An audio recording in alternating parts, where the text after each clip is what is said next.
So this is still section 10.5. We're talking about cryptography here. So we just got done talking about how to take a message, break it down into chunks that would be able to be translated into numbers, in this case a 1 by 3. So you could do this with a 4 by 4, and so these would be 1 by 4s. You could do this with a matrix that's a 5 by 5, and make these 1 by 5, and so forth. So it all depends on what matrix. So you're not even limited to what size encoding matrix you use, but it's got to be a square matrix for this to work, because we have to be able to find its inverse.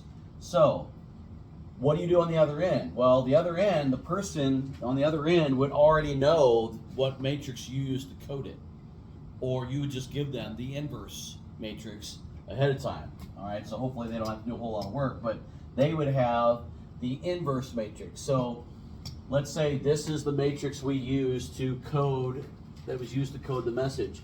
And then you received, on the other end, you received this long string of numbers here, okay? So two things you'd have to do. You'd have to, first of all, find the inverse of this matrix A, which we know how to do, right? Or you'd already have it done. And then you would start getting, since this is a 3 by 3, the inverse is going to be a 3 by 3, but you'd start taking these in chunks of 3 to decode it. So that would be my first chunk that I would multiply by the inverse of A. This would be the second chunk, the third chunk, the fourth chunk, 95 all the way through here. This would be the next one, and the next one, and the next one. You might say, well, what if your letters don't come out to be? Well, then you just put a blank at the end, or somewhere in the middle, an extra blank in the middle. Okay, you can put that anywhere you want. So you take your matrix that we used to encode it, and you find the inverse. And with a graphing calculator, I could find the inverse in like a matter of seconds. So I can make the calculator do that for me. I showed you in class how to do that by hand. So if you had to, you could do it by hand, right? But there is a way to do it even with the calculator. And the same thing with multiplying these out. So now I would take this chunk times this, so I could figure out what that is going to be. So again, here's those chunks, all right? Then you would take this first chunk, so you would take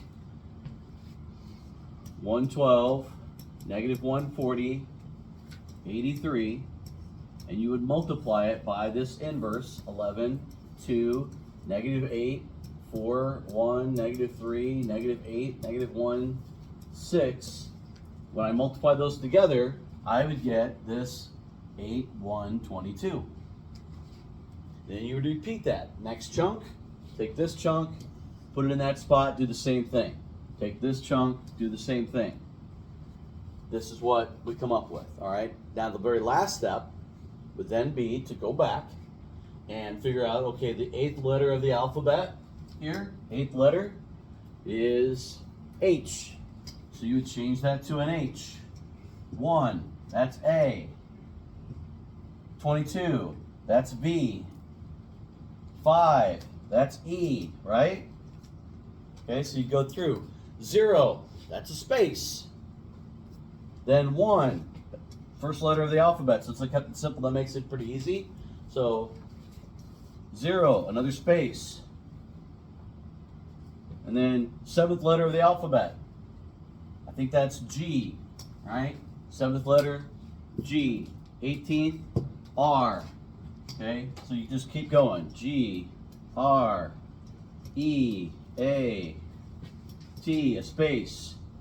Then 23rd letter of the alphabet. We all know that that's W, right? You guys haven't memorized what number corresponds with every letter of the alphabet, right? And you start translating all that, and you end up with some message like that.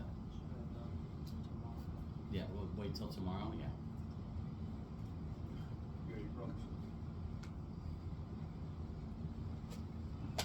Yeah, quiz tomorrow.